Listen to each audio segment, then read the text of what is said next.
Well, as Israel continues to step up its relentless air attacks on Gaza, the IDF said it had attacked more than 250 targets during its brief raid into the territory overnight, and has also killed a senior leader of Hamas, which is designated as a terrorist organisation by the UK.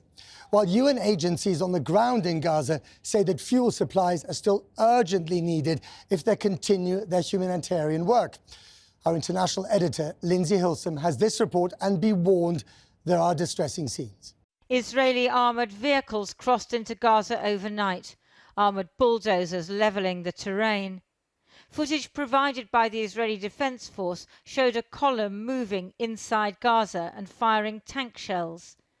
The IDF said the brief incursion was in preparation for the next stages of combat, including gathering intelligence. אנחנו ממשיכים באיסוף, זה גם מתבצע יחד עם מאמץ מבצעי, כולל המאמץ המבצעי שראינו אתמול בצפון הרצועה. אנחנו ממשיכים לקיים פשיטות כאלה, שהתכלית שלהם היא לאסוף מידע בשטח, שנוכל להצליב אותו ולהבין מי חטוף, מי נהדר, ולעדכן את המשפחות. אנחנו נמשיך לעשות את זה, המספר הזה עוד ישתנה, ואנחנו עומדים כרגע על 224. Attacks by Israeli fighter jets. Targeted, say the Israelis, on Hamas infrastructure, command centres, tunnels and rocket launchers, most in civilian areas. It must be as terrifying for the hostages as for the Palestinian civilians. Hamas said today that 50 hostages have been killed in Israeli bombing, a claim that is impossible to verify. Now, in Tel Aviv this evening, relatives and supporters demanded that the Israeli government and military prioritise the release of the hostages and keep them in mind during preparations for the larger ground invasion of Gaza. I have a friend, a cousin, is held hostage. Yes. That must be very worrying. Very. A lot. You can't sleep at night to think that they are there with the bombs and all the things that happened there. We must cease fire and bring the hostage back, first of all. This is the humanitarian and the most important thing to do.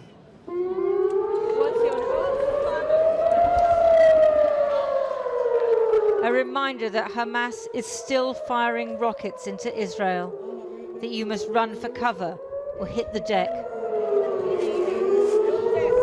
These rockets, like most, were shot down by the Iron Dome air defence system. While people waited for the all clear. In Gaza, there's no siren. No air defence system, no escape, not even in the south of the Strip, where Israel has told them to go for safety. Not in their own houses, nowhere. كنا قاعدين هنا هو صوت انفجارات بشكل مش طبيعي. كل المباني هذه كلها بفجأة هيك ضربوا يمكن أكثر من قنبلة كم من طن يمكن 6 طن يمكن تقريبا.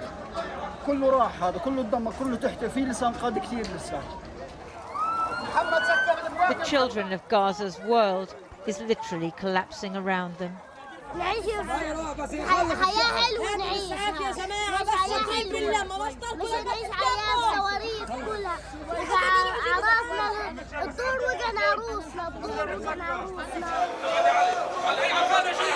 Death is overwhelming, unbearable, beyond words. So many funerals for civilians every day at the Nasser Medical Center in Khan Yunis. Even as Israel announced that they had killed a senior Hamas intelligence operative, who they say was one of the architects of the October the 7th attacks. The dead mourned here are collateral damage. كيف صار إرهابي اللي عمره سنة؟ ليش ينقصف اللي عمره سنة؟ ليش؟ لسه ما شافش دنيته، كلمة بابا ما عرفش يحكيها، أبوه ما عرفش اسمه عشان يستشهد. أطفال 7 أيام و4 أيام استشهدوا ليش؟ Wael al-Dafdou, the resident Al Jazeera correspondent, lost his wife, son, daughter and infant grandson, crushed under the rubble of the building where they had fled to in central Gaza. This was Beit Hanun in Gaza on May the 10th. And this was it last week. A community obliterated. Israel may mount several more incursions like last night's before a larger foray. They call the airstrikes softening up. The people of Gaza, like the relatives of the hostages, must wonder what will ever bring this horror to an end. And Lindsay joins me now from Tel Aviv. Lindsay, is there any more information on the timing of this ground invasion? Well, they're not going to tell us the timing, but they do say that they are determined to go ahead with it. That is against the advice, I suspect, of the Americans and the French as well. I was talking to a colonel in the reserve today. One of his jobs is to call people individually in Gaza City and tell them to go south, where it will, he says, be safer. Of course, we've seen that Khan Yunis, which is in the south, is not safe at all. But then he said that what is going to happen is that Gaza City, and I quote, will be turned into a parking lot before the Israelis go in with the infantry and the tanks. Now, that is extremely chilling. What he's saying is more and more bombing from the skies. Now, he was very much on the hawkish end, I would say, but it gives some idea of the tenor of the conversation within the military, and it gives some idea of how they are determined to go ahead with this, whatever anyone on the outside says or advises. Interesting. And there was some stuff on my phone that popped up a few hours ago, I'm sure the same on yours, that a Hamas delegation had arrived in Moscow, of all places, and the Israeli government is now calling on Moscow to kick the delegation out. Can you tell us any more?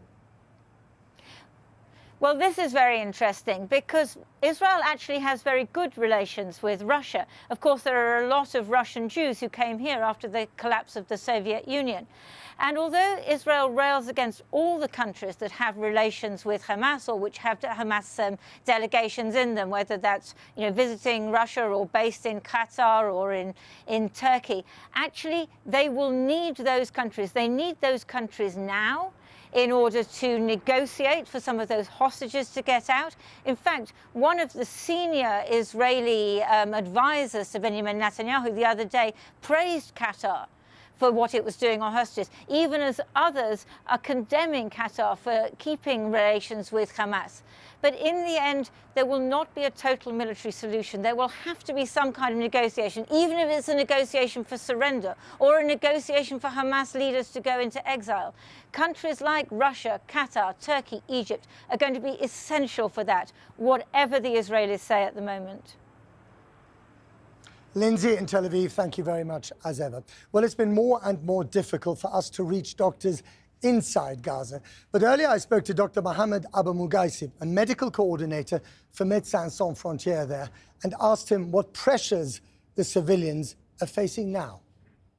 I mean, every day it's becoming worse and worse. I mean, the situation. I mean, I mean, people are dying every day. We are dying every day here in Gaza. I mean, in terms of basic life things, I mean, it's becoming worse. Drinkable water is very difficult to find. Food are limited. Hospitals, I mean, hospitals are no more hospitals, you can call them. You can call them just, I mean, shelters, parking. I mean, people are sheltering there. There is no privacy anymore. I mean, doctors are crying, surgeons are crying, they're exhausted. They are working since 19 days, 24 hours or 7. I mean, the situation is really horrible. The Israelis are saying that they're trying to kill Hamas fighters. Who is dying in these airstrikes? What we are seeing is children and civilians who are dying. I mean, bombing one building, what you can get is dead children, dead babies, and wounded babies and wounded women. That's what we get in the hospitals. And what can you do for them when they come to your hospitals? What's left in terms of medicine and supplies? I mean, we are operating, I mean, our surgeons, you maybe heard we are operating on the floor. I mean, we are operating without painkillers, without anesthesia. They are amputating patient children without anesthesia. Imagine in front of their families, the operation is done, the surgical operation. I mean, the surgeons are completely exhausted. Some of them, they broke up. I mean, they are burned out. They are crying. They are working since 19 days without stop. What about the fuel situation in the hospitals? Do you still have enough fuel? I mean, according to the health authorities, there is fuel running, but I think it's limited. I mean, sooner or later it will stop because the hospitals are depending 100% on generators and means on fuel. So if the fuel will not enter tomorrow, after tomorrow, it will stop. I think at that moment there will be a huge disaster in Gaza. The Gaza Health Ministry has compiled a list of all the 7,000 or so people who have been killed in these bombardments, their names and their ID numbers. Would you like to see the Israeli authorities have a look at that list? Of course, I would like them to see. I mean, to see, and I'm sure they know. I mean, they know very well Gaza. I mean, they know the neighborhood of Gaza. They know where to target. I mean, they see the TV. They see the most of them are civilians. But I think it's. I mean, what we want is to stop the war. That's it. I mean, we as well here. I'm MSF. Yes, I'm representing Doctors Without Borders, but I'm also calling to stop the war. We are dying every day. Everyone in Gaza, the population is dying every day. And finally and briefly, do you have any family with you in the Gaza Strip? Yes, I am with my family, and of course, I mean, we are sheltering. And according to the warning that we had to move to the south, we moved to the south. But actually, since 48 hours, the bombing and the airstrikes are on the south, morning till evening. It's close even to the place that I was sheltering in. And so, I mean, there is no safe place, actually. Okay, we'll leave it there. We wish you all the best. Good luck. Mohammed Abu Mugaisib, thank you very much for speaking to us. Thank you. Well, let's talk now to Elon Levy, who's a spokesman for the Israeli government. Elon Levy, thank you very much for coming back on our program. I want to first of all start by asking you about the situation in Moscow, which is rather strange. Hamas delegation goes to Moscow. This is a capital with which Israel has good relations, and you're now calling on the Russians to expel Hamas. Explain that to us, please. Indeed, Hamas showed the world that it is worse than ISIS with the October 7th massacre, and we expect the world to treat it exactly like ISIS. No country in the world would have diplomatic relations or accept diplomatic delegations from ISIS, and the same is true of Hamas. We completely condemn the invitation for Hamas to visit Moscow. We view this as an act of support for terrorism, an act that legitimizes their atrocities, and we're calling on the Russians to expel the Hamas delegation immediately and the whole world to close ranks against Hamas, just as the whole world closed ranks against ISIS a decade ago. But the Russians could come in quite handy as mediators, and we know that you talk to the Qataris talk to Hamas, and there is mediation behind closed doors. Could the Russians do the same thing, or are they completely, is it unacceptable for them to have anything to do with Hamas whatsoever? It is unacceptable for any nation to have anything to do with the terror organization that on October 7th burned, butchered, raped, tortured, and mutilated its way through the communities in southern Israel. Hamas is worse than ISIS. It broadcasts its crimes live, sometimes on its victims' own social media, with terrific violence trying to shock the world. And we expect the whole world to close ranks around Hamas as we continue with our campaign to wipe Hamas out, by the way, just as the whole civilized world wiped out ISIS 10 years ago. That is our model for the campaign with Hamas. We've learned from the West, learned from the Western campaign, from the international coalition to destroy ISIS, and that's what we intend to continue doing with Hamas until victory. Okay, you must have heard about this list of the 7,000 victims in Gaza of Israeli bombing, their names and their ID numbers issued by the Gaza Health Ministry. Have you seen that list? I have not seen that list. I have to say the human suffering in Gaza as a result of Hamas's decision to declare war on the people of Israel on October 7th is truly heartbreaking. None of us want to be in this situation. It's the situation we're in because Hamas declared war on us, dragged us into a war we didn't want or even expect. But it's important to understand that, you know, according to the Gaza Health authorities, do you want to see that list? Are you interested in the I would certainly like to, because according to Hamas, if you were to believe Hamas, there are no terrorists in the Gaza Strip and there are no civilians in Israel. We've been very clear that our goal is to continue targeting the terrorists who perpetrated the October 7th massacre. That's why we're asking civilians to get out of the way, despite Hamas doing everything it can to stop them evacuating, setting up roadblocks. Right. We want to Let go me just after stop you terrorists. there, We want the civilians to move. Can I just stop you there for a second? You did ask them to move, and they did move, and then you bombed them where they moved to. I'll give you an example. Yesterday, the IDF struck a target in Khan Yunis in the south of the Gaza Strip. It was a rocket launcher that Hamas had set up between a mosque and a kindergarten. Under international law, that is 100% a legitimate military target. Our campaign, our exercise of our right to self-defense in this campaign is to totally eliminate the enemy that perpetrated the October 7th massacre. And the reason that we're asking civilians to move out of the northern Gaza Strip, by the way, to move a short distance, the total distance is the length of the Edgware Road in London. Right. The reason we're asking them to move is because Hamas has embedded its, sorry, Matt, if I could just explain, because I think it's an important point.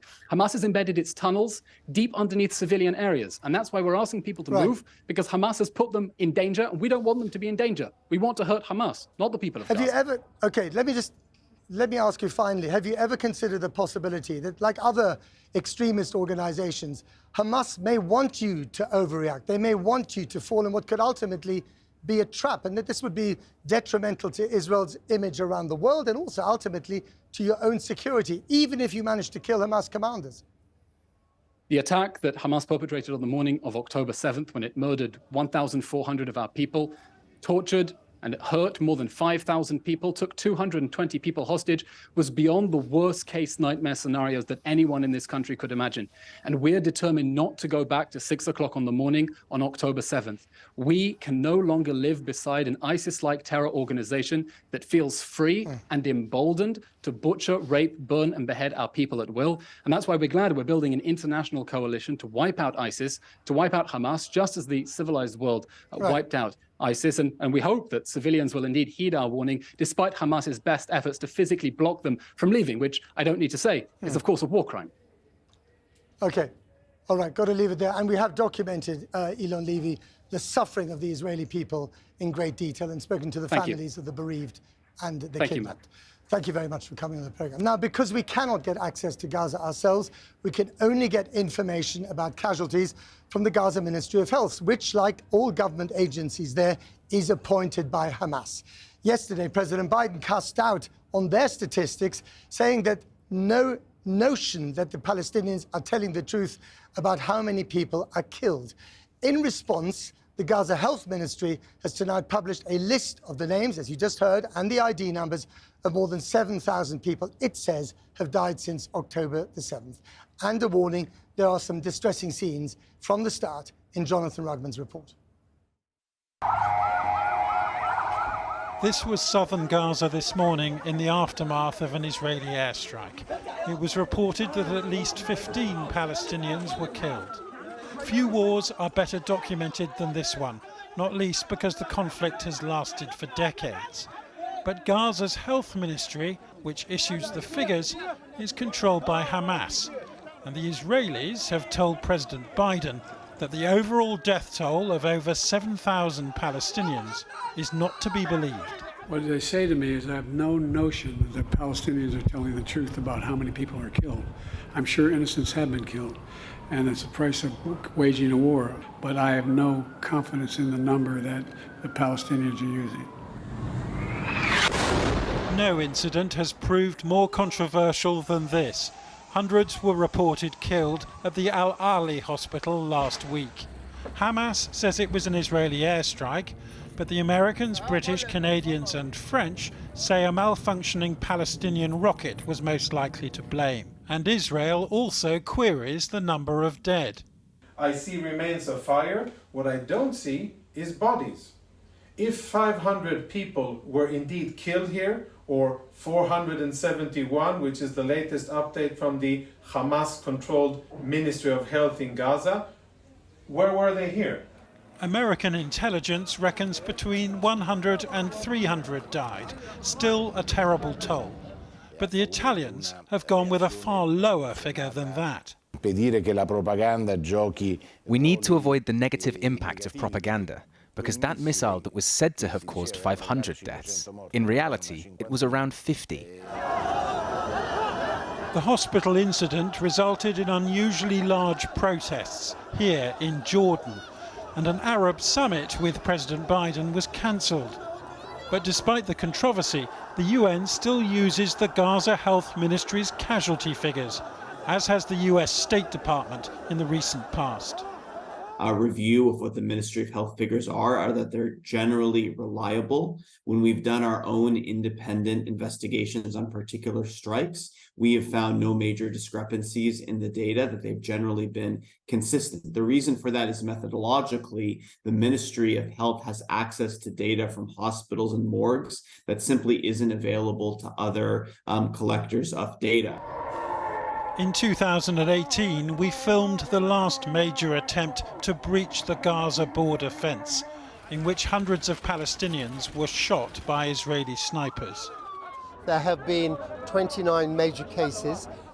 A British NHS surgeon we met at a Gaza hospital said the casualty numbers were logged by hospital administrators, and that when he reviewed them, he found no evidence of exaggeration. Who knows whether they have been massaging the figures. All I can say is that in our experience, in similar circumstances, and with our effort at independent verification, we found that we were in broad agreement. Our estimates were in broad agreement with the ministry figures. This was the appalling scene at a hospital in northern Gaza last night. They say that truth is always the first casualty of war, but given the scale of Israel's bombardment, it's perhaps remarkable that casualty figures are still being compiled at all.